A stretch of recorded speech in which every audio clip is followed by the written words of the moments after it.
Well, hi everybody. It's Friday afternoon and welcome to the Melbourne Art Fair's viewing room. My name is Alison Kubler. I'm editor of Vault, and it is my very great pleasure to be in conversation today with the one and only Ramesh Nithiyendran. Hi Ramesh. Hi, Alison. Isn't this lovely to be in a virtual realm? Although I wish I could see you in person and we could have this conversation in the flesh. I think people have become accustomed to these virtual realms and they almost seem second nature at the moment. Alarmingly so, actually. And I am becoming quite paranoid about seeing myself on screen.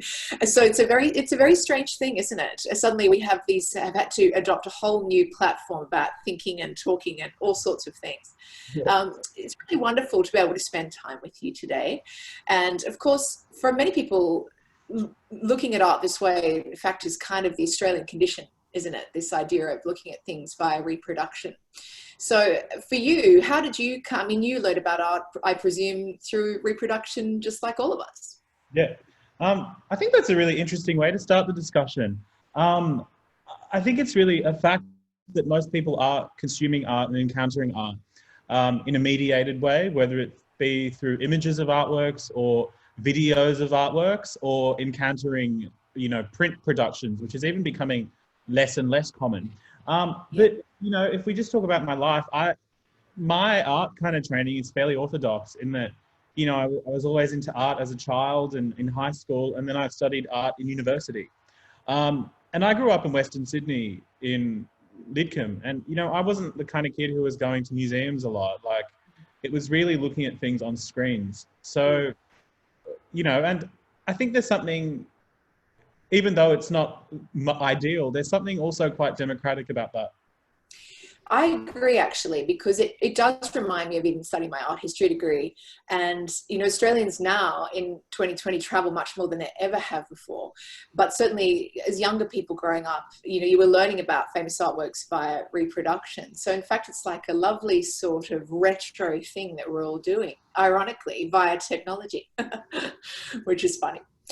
So we are here to talk about lots of things, which we'll get to lots of ideas. But I guess one of the main things that we'd love to talk about, or I would like to talk about, is the fact that you are the subject of the Melbourne Art Fair's commission.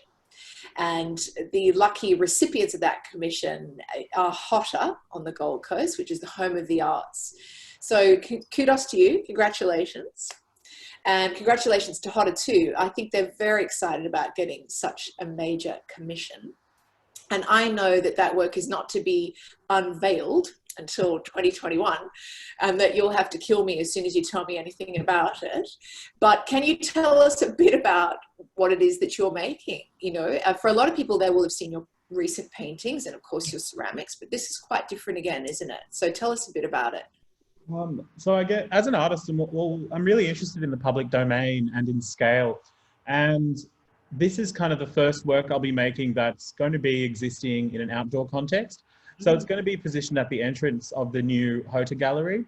And it's a large 7 meter tall, I think, 5 to 7 meter tall, I just forget from the renderings, sculpture. And it's made primarily from bronze. And it also includes concrete, fiberglass, and neon elements that are all kind of integrated into the sculpture. And I guess conceptually, I'm really interested in the kinds of imagery and sculptures that frame the entrances of places of learning, of places of significance, churches, sporting stadiums, temples. And in my mind, the work that I'm creating has references to these figurative representations across time. But I've also kind of brought the sleight of the hand into this work quite a lot. So a lot of what I've noticed around public sculpture, there's often a heavy fabrication dimension, where plans are kind of made and surfaces are kind of chosen. And then it's a kind of process of sampling and mocking up. But my hand's been really, really involved in the making of this work. I haven't been able to share any photos, but come February in 2021, you'll see more. All will be revealed. It's interesting, that idea, isn't it? That you're making something very large scale, and as you said, you know, you're really making it, like it's very much rather than something that's a prefabrication. How important is it to you that your work retains, for want of a romantic notion, the idea of the hand of the artist? I think that's really central to my vernacular. This, from a literal perspective, in that I like making work with my hands, but I'm also interested in that as an idea. This idea of, you know, manual intelligence, the idea of autographic mark making, for example, and what the significance of that is in our kind of society at large. I think what I've noticed in the last kind of 10 years, or just from a broad perspective related to our cultural zeitgeist, I think people are generally interested in things that have been made with people's hands. And I think that's a response to the fact that industry has grown to a certain level where I think there's this almost somewhat inaccurate view that everything's made by machines, and that humans don't have contact when they're making these machines. And I think there's a romanticism around like, you know, handmade bread and jams and all those kinds of things. And I think if you've made bread. I've made bread. I haven't made bread. In isolation, we had to make bread. It was just like mandatory. And so I think, you know, it's no surprise that, you know, in these kind of art contexts, people bring those kinds of interests into what they're consuming. But I guess for me, like I think central to a lot of what I make is ideas around creation, as well as kind of physical acts of creation. And I think in lots of ways my work is kind of humanist in that, you know, it's about humans. It's about kind of solidifying the presence of the individual and of the kind of human body. And for me, I think, you know, this idea of the handmade is quite central. I find that very, very interesting as well, because I think perhaps, you know, it's reflecting on this idea that you're making something that is in essence, I guess, a monument. It's monumental, isn't it? And I remember going to see David in Florence. I was very fortunate to go and see it in the flesh, and sort of being a little bit like, meh, when I was going there. And then, of course, when I got there and I was standing in front of David, I just couldn't believe it. It was so vast and impressive. And really, it was about the mark of the artist and the hand of the artist. And so that's the first thing I think about when I look at your work, is this kind of haptic gesture and what it means for us to see the hand of the artist, and how that is still important, isn't it? We still want to feel that on some level. You know, I think there are lots of attempts to make art, you know, solely academic and kind of, you know, bring art into these realms that are perhaps, you know, detached from bodies in certain ways. But I think at the end of the day, you know, people make art as people, and there's something really kind of romantic about that. But I think it's also quite honest.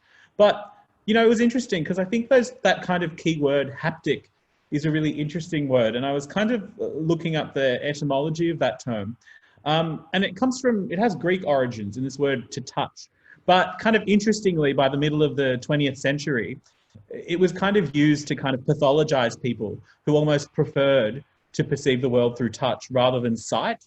And I think that's a really interesting kind of proposition when we think about contemporary art, because we're never really, most of the time, we aren't allowed to touch. Exactly. It's more about identifying with this kind of rhetoric of touch by looking at other artworks that our kind of imaginations are stimulated. And I think that's really, really interesting, because when you go to a language like Sanskrit, which is, you know, one of the oldest languages in the world, the term sparsha, which also links to the word touch, has other kind of reference points to words like sensation and sense impression. And I think that relationship between touch and impression is quite a useful one when you're thinking about clay, because I think clay is often romanticized as this medium that, you know, has the most touch. You know, there's this sense that artists are kind of pressing their hands into clay and it retains these things. And, you know, that's true, but it's also untrue in some ways. I'm sure painting is similar, or whatever is similar. But philosophically, I think it's a really interesting idea. And of course, the work at HOTA, people will be able to touch it, won't they? I mean, that's like in any other context, we can't really touch your work unless you're a private collector, in which case you can touch it as much as you want. And I bet you there are lots of private collectors who do touch your things because it's almost irresistible. Yeah. But people will be able to walk through the HOTA and touch it, right? Yeah, well, they'll be able to climb on it. Really, I don't encourage it, but outrageous.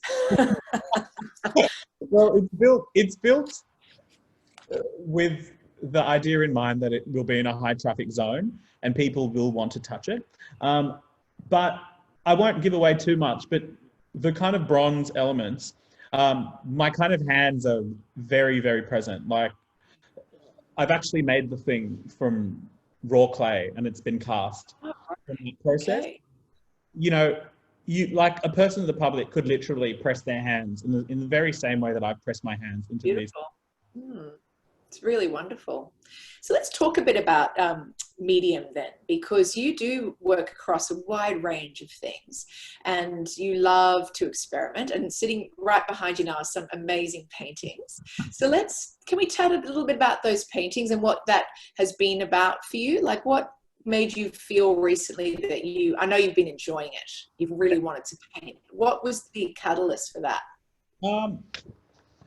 Well, I think I've always considered myself to be a painter in lots of different ways. And I know it's kind of old-fashioned for artists to describe themselves with specific ties to a medium. And maybe because that's old-fashioned, that's cool. But I studied painting at university. So, you know, back in like 2006, when I started university, when I went to COFA at the time, like I majored in painting. And I think... Wow. Yeah, and from a very just base level, I just love pushing paint around the canvas. And that sounds a bit facile in some ways, but I find that really enjoyable. And I was actually meant to be in India right now making work for a major exhibition, and I'm not for obvious reasons. And I kind of thought, what do I want to do with this time? And I kind of reflected and I thought, what would I really enjoy doing? And I've never had the opportunity to actually invest time in, you know, large paintings, just because of the way in which my career is kind of spanned out, and that I've presented sculptural work or spatial work most of the time. And so what I'm doing now is I'm actually looking at texture, looking at color, and kind of translating a lot of works that I've made in the last 5 years into these more two-dimensional forms. That's interesting. That's very interesting. And because I get the sense that there is a lot going on with you all the time. Like I don't get the sense that you ever stop making, right? You're very prolific in your output. Is that just something that you can't really stop? You just keep making? Well, it's interesting when we think about, I think, when we're thinking about policy as well, there's often a push from the arts community to make sure people actually see, you know, visual arts practice as a viable and form of work or labor that's equivalent to things that people consider quite comfortably occupations. And however, I think at the same time, lots of people sometimes don't really want to look at art practices work because it de-romanticizes the thing. But for me, at least, I actually like going to the studio, and often people are like, oh, you work all the time. And I'm like, yeah, but I like doing it. Yeah. And I think it's a bit of a neuroses. And, you know, I think the way I work in the studio is primarily within a series. So I'll make lots of work and I'm kind of working on multiple things at a time, and they all kind of inform each other. And that's how I've worked for a long time, and that's what feels the most comfortable to me. But I am quite prolific, and I tend to work in these big bouts of energy in the day. I don't really work at night. Yeah, right. You're not a night creature. That's interesting. Not at all. You're out of town, but you've been curtailed somewhat with coronavirus. So let's talk about that. You're supposed to be in India and you're not. And also, I know you travel a huge amount. You're always traveling, really. What do you think the future might be for not just art, but I guess that's the thing. Like, what now? how do we begin to, I mean, a lot of commentary has been around what happens now to the fact that a lot of First Nations have been finally getting the platform that they deserve. And suddenly, ironically, all the borders are shut again. So what now, in your opinion? I think that's a really interesting question, mainly because I think when we're thinking globally, I think people often put pressure on Australian artists to travel. Yeah. And I think it's this kind of view that, you know, in lots of ways, you know, the rest of the world somewhat sees Australia as this kind of colonial outpost. Yeah. And travel, that seems to be this sentiment that's often reiterated. I'm not saying I believe that. No. And there's this other view that Australia is really far away, where when we look at other kind of centres in the Northern Hemisphere, you know, it's quite a journey to get to Australia. So there's often this perception that, you know, Australian artists need to travel to develop their markets overseas, and they need to be physically present. I guess for me that is important, but it's never been kind of a primarily strategic thing that I've done. I've just found that most of the artworks and the kind of discourses I'm interested in are happening within the Asia Pacific more broadly. So, and that's what I think about. But the other thing I think is, I think the online space is going to become a bit more literate in viewing and consuming art. I think people are just going to have to lift their games a bit and actually think about how to make artworks that can be reasonably and viably experienced in these kinds of mediated ways. And I think we all have to be a little bit less purist about that and just kind of embrace it a bit. Yeah, it's very interesting that, isn't it? This idea of how we experience a thing, and also how we have come to make that experience like the preeminent thing in everything. Everything now is about experience, whether you know, it's travel or food or whatever it might be. I always find that kind of really interesting. There's a real pressure there. And I was thinking about how you make work that's super physical. Like, I've always enjoyed the fact that you have to walk around it and feel it and be in that environment. Do you think your actual work will change much what you're making? That's actually a good question. To be honest, no. Like, I think I'm always trying to change the language of the work anyway, but I think what I'm trying to do a bit more is think about how to generate content and kind of imagery and, I guess, discourse around the work to actually allow people to access it beyond just looking at kind of one frontal image that may be shot in a studio environment.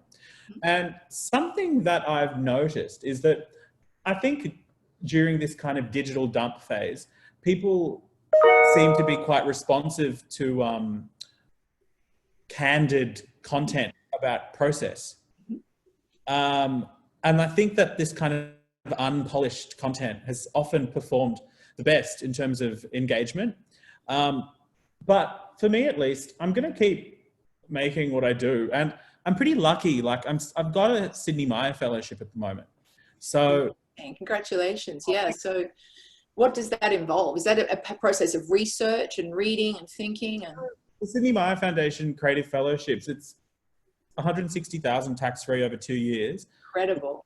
No desire, with no outcomes prescribed. So really, bread. They provide a way for you to really just explore your work. So I'm kind of lucky in the moment that, you know, I'm not too, you know, tied to these commercial outcomes. I can actually, you know, sit and be and, you know, make the work that I've wanted to make for a while. And that might not sound very cerebral or academic, but that's what I'm doing at the moment. And so coming back to talking about content, I think a lot about the world we live in now, and this idea that, I guess there's a lot of theory and talk around who can tell a story, or who a story belongs to and content. And I'm interested in these ideas and about how an artist might mediate that or negotiate it. I think it's a really kind of a terrifying realm on some level, because obviously many people are interested in many things, and you are particularly interested in your own heritage and reading. Can you talk a little bit about how important authenticity is to what you make? Yeah, I think what you articulated is a discussion I think lots of artists are having amongst their own kinds of communities, because I think given the way in which social media can actually hold people accountable, they're almost forced to have an ethical dimension to the practice and their imagery. And especially considering that images can be reproduced so easily, I think it gives this kind of ethical considerations around the production of imagery have to be taken quite seriously. And I think for me at least, I've always grown up thinking about power imbalances, and I think that that's just kind of central to my, like, the way I've looked at the world. You know, like I came from like a refugee background, and I grew up in Western Sydney, and, you know, I went to public schools. I'm in this world, this kind of art world, which in lots of ways isn't founded on those kinds of narratives. But I guess what I also think about personally is about kind of presenting these works that kind of have plural ways of being interpreted. And I think for me, that is how I kind of acknowledge authenticity, because I think I try not to be prescriptive or didactic in the work that I make. And the other thing is, you know, visual culture is as old as, you know, time itself. And for example, if you think about this, just a very basic creation paradigm, which is making figures from clay, you know, that's been happening since at least 25,000 BC. And when we think about it from a mythological or even a rhetorical or even a cultural perspective, if you look at, you know, Egypt, China, Babylon, Hawaii, Sumeria, ancient Greece, they've all have this kind of recurring motif in narratives and stories where human bodies are actually fashioned out of clay, and people breathe life into clay. And I think for me, that's all that kind of central view around that material is kind of central to what I do. I think the first time I saw one of your works, I remember thinking, God, this is kind of like magical. And it felt very, it is probably that, you know, on at a basis level, this idea of someone making something that seems so connected to millennia, but then also very contemporary at the same time. And there is kind of like a magic, mystical quality, which sounds really hokey, but I think that's kind of something that we do connect to in art, don't we? Like, it's missing a bit, maybe. Yeah, well, I think, you know, like, I think with art, we think about, I think what's interesting about that is I think that view is also kind of, or that perception also exists in both the kind of racial and gendered space. I think when you think about works that are, you know, emotive or sensual or body-centric, for example, I think there are lots of these implications that arise. And for me, at least, what I found interesting is, or what's probably the most important thing to me in my studio, surprisingly, is intuition. And I think within contemporary art discourse, we don't really talk about intuition. No, that's kind of like, it's a little bit like, we don't talk about beauty, do we? Like, it's anathema. But intuition, yeah, sorry, go on. That's interesting. You know, I think intuitive processes have often been, you know, othered to, you know, people from other races, or, you know, women, for example, in lots of kind of historical frameworks, whereas, you know, these kinds of white male people have been considered to be, you know, enlightened, cerebral, logical. I think what's interesting is you know, when an artist is talking about their process, I think sometimes you just do something intuitively. And for me, at least, I think, for example, I think my use of color is often intuitive. My use of form, also, like, the works are quite technical, but I build them intuitively a lot of the time from these very kind of base scribbles. And that is interesting. So, okay, when you're doing something like Melbourne Art Fair commission, are you given a brief? Yeah. Or how specific is it? Like, because you're thinking, and do you find as you're going along, it's changing constantly? I mean, are they like, oh, we've asked Ramesh to do something. What's going to happen? Working in this kind of public art space, I've had to, like, kind of be expressive and intuitive in the kind of modeling and the expectations, manage expectations. It's just so difficult because, you know, you see the work, like I'll see the works taking form in the space, and then I'm like, oh, I want to change. I want the neon component to be this shape now.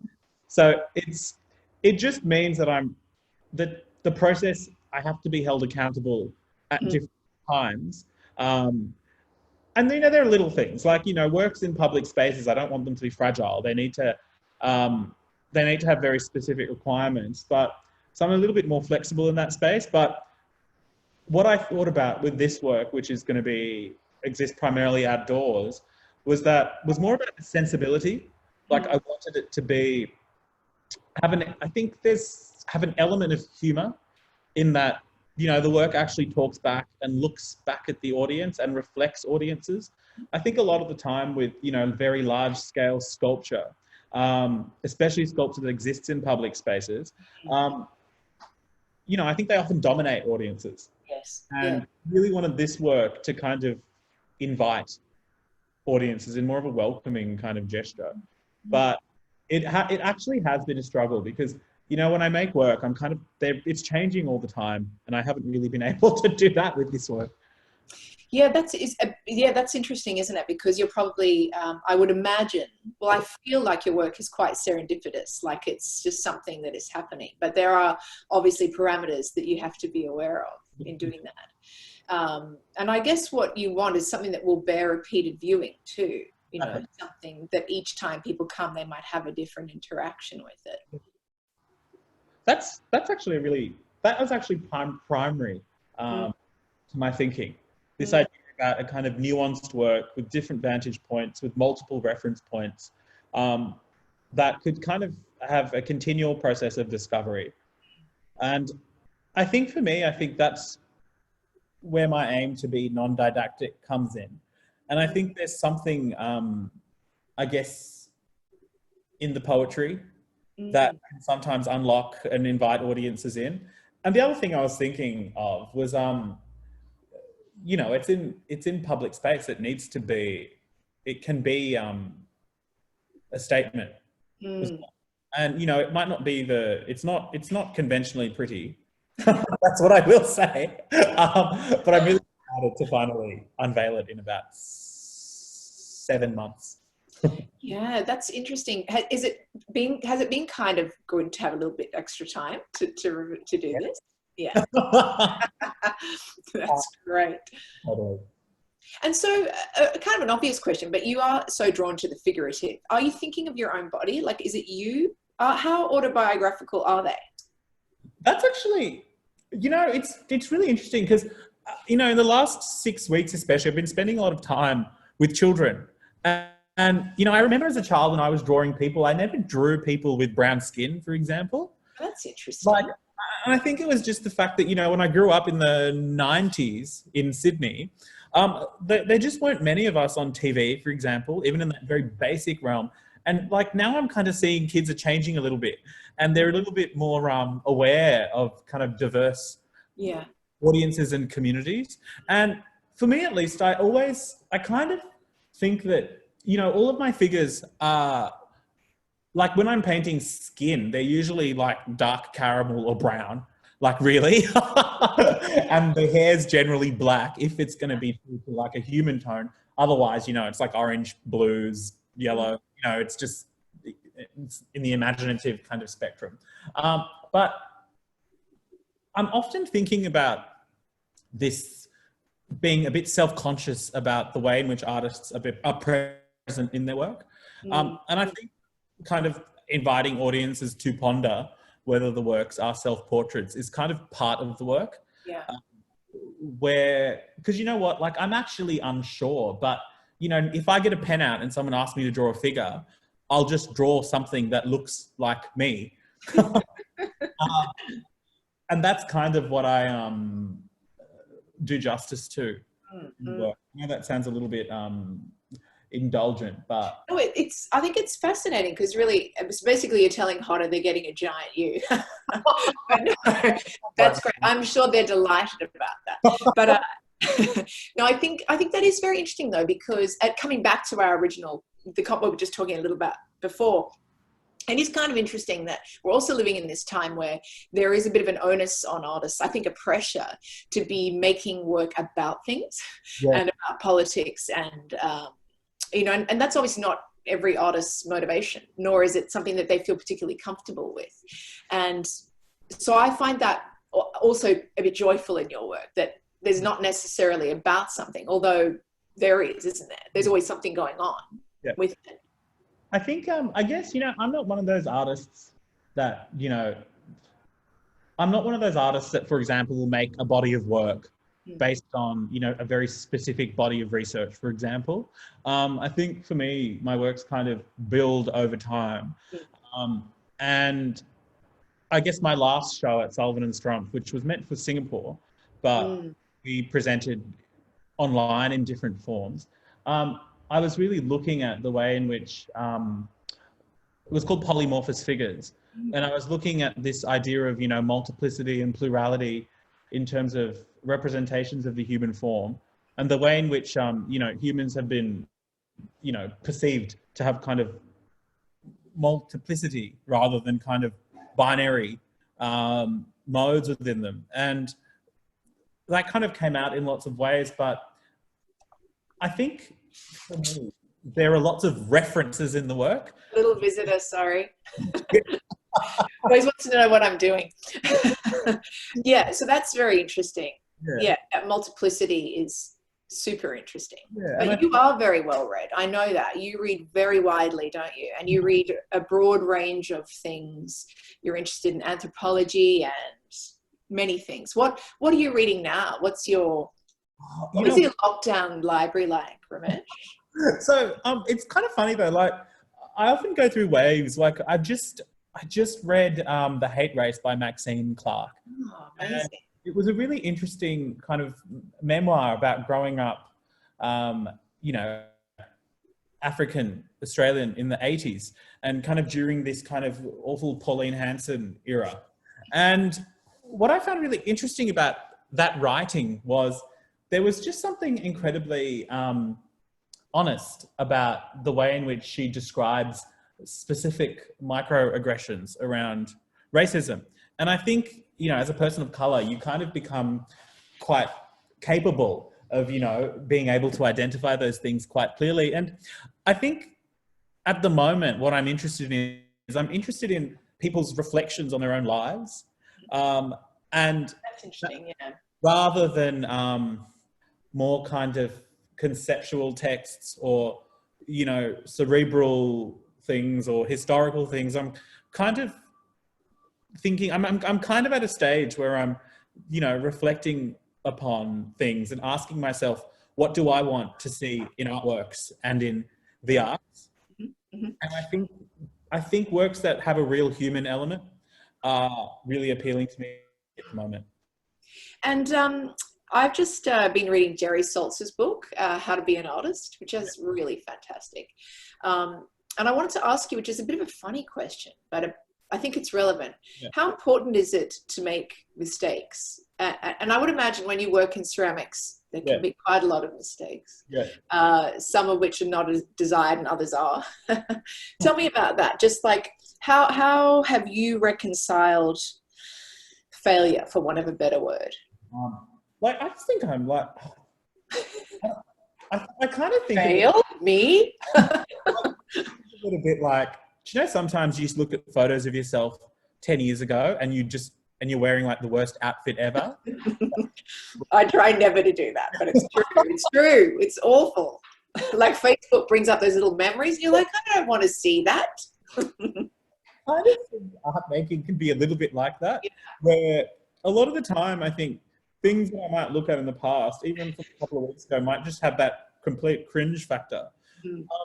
And that's a very kind of immediate thing, but I think I've been lucky in that I've actually been given the opportunity to fail and maybe present some mediocre artworks. And where lots of artists, I don't think, are actually given that room, you know, to breathe and to trial and experiment in the public eye. So, you know, the fact that I have been able to present a lot of work to the public, and I'm only 31, I'm really grateful for that. And, you know, I'm happy that, as much as I could cringe, I'm still happy that I was able to do those things. Yeah. No, I just find it really interesting because it's not something we talk about a lot, actually. And I think it is an intriguing thing. Like, artists have to be prepared to fail and to make mistakes.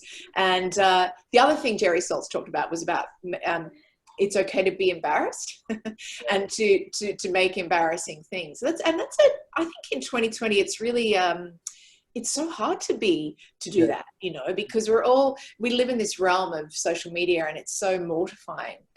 If you say something wrong or do something wrong or something that's embarrassing, it's like you can never come back from it. And it strikes me, though, that is kind of that is the most genuine artistic gesture that you can make, is to make something that is almost embarrassing. You know, like, it's a lot to be an artist and put yourself out there, isn't it? It is. And I think it's like, I think I'm one of those artists where, you know, if I don't really have an audience, or if the work isn't being looked at, I don't really, you know, like, I don't really feel much pleasure in making art just for myself. Oh, so that's an interesting thing. So you do think about the audience when you're making? Yeah, all the time. Very interesting, because I wasn't sure that you did, but that's very interesting. So you're thinking about how people might interact do you worry if they're going to like it, or? It's less like, it's more, I think primarily what I want is accessibility. That's one of my key kind of values as an artist. I don't want works to kind of alienate audiences and, you know, groups of people. And I think for something that's really affirming to me is that, you know, my work can be presented to children or adults, and be explored in, you know, ways that are relevant to people ages. I think that's something. But I guess I'm always thinking about, you know, I think as an artist working in visual culture, you're kind of having to think about how images are going to be consumed all the time and interpreted. And, you know, sometimes just placing a certain sized eye, for example, next to a nose, you know, might completely transform a whole reading of the work. So you have to kind of also think outside yourself a little bit when you're making artwork, I think. That's very, very interesting. Because I would imagine too, you spend a lot of time in the studio on your own, right? You're solo. Yeah, exactly. I mean, artists are in the ideal position to be in complete lockdown. They're like the happiest people right now because that's what they do. But you're quite gregarious too. You like being out and looking at, do you go and look at a lot of art? Yeah. I think, you know, I think people, often artists don't say, but I just love art. And I know that sounds... But I think that's really interesting because sometimes you can have this sense, I mean, you can't exist in a vacuum, can you? You sort of need to know what's going on, but you love it. You go and look a lot. Like, it's like what I like doing. Like, I love like living and breathing artwork, and I like hearing about people making their work, and I like listening to stuff about art and reading about it. You know, and I think it really comes down to that. Like, I'm never really planning to, you know, I don't think today I'm going to look at North America. It's more just like, it's just what I love doing. And you go down a rabbit hole and then you get into it. Yeah. So I know also that you like fashions. Tell me a bit about the little collection that you've done as well. Yeah. Okay. Well, what's a kind of core side of research for me is ideas around polychrome, the way in which kind of monochromatic and polychromatic color schemes have been perceived by different people over time. And I think what's really interesting is a lot of anthropologists, for example, had looked at other cultures' kind of polychromatic fashion and adornment, and almost and perceived them sometimes as, you know, being uncivilized of this kind of process of adding. And, you know, for me, like, I'm Sri Lankan, and, you know, in South Asia, for example, the saris, everything's completely colorful. Right. Yeah. Is colored, where I think as an artist, especially kind of in the West, when you're kind of working in this space, sometimes things feel a bit austere, like lots of monochromes, prints don't seem to be as prominent. And I think clothes is almost a really natural way to explore ideas around polychrome and the presentation of, you know, humans. And I think what I wanted to do is, like, I think when I'm making art, I have some design principles, you know, asymmetry, you know, irregularity, for example. And I wanted to think how I could have them and those qualities in just T-shirts. Yeah, right. And, you know, T-shirts are an incredibly important thing. You know, they've been used as a site of protest across history. And, you know, fashion isn't just, it's linked to everything. And I kind of started by thinking about, you know, how I could make clothes that were kind of against these kinds of austere ideas, but at the same time, you know, stuff that I'd want to wear. I find it fascinating because, as you know, I'm very interested in fashion and the connection with art and theory. And I've always thought it was something, it's ridiculous that it's ever disparaged as not being something of artistic merit. So I kind of love that you have done this. It just seemed like a logical step for you to then translate that to clothing and fashion. As you said, it's such a powerful medium. It's brilliant. Ramesh, I think we're going to wrap it up because it's Friday afternoon. I mean, we could talk all day, actually, couldn't we? We could just chat and chat more about many things that interest us. I'll finish on asking you, what have you got coming up? I mean, obviously you're working towards Melbourne Art Fair's commission, but what next is on the agenda? You were supposed to be in India. Will you go to India once the bans lift? Next year, I'll be able to do that. I'm also actually working on a commission for I can't say who, but for a luxury fashion. This is exciting. So that's one thing I'm doing. And I'm also going to be working on, I guess, more sculptures really, and more works in metal. So working with bronze and aluminium. You're getting your welding gear on. I am. Getting on the tools. I love it. I love it. Look, it's been so lovely to talk to you, Ramesh. Congratulations again on being the artist for this year's commission, 2021. And, you know, congrats to HOTA again on being able to be the recipient of that. It's fantastic. Thank you so much for talking to us. Thanks everyone for tuning in. Happy Friday. And I should just, you know, take the time to say there's other amazing viewing rooms you can get onto Melbourne Art Fair. So please do jump online and keep looking at art. See you, everybody. Bye.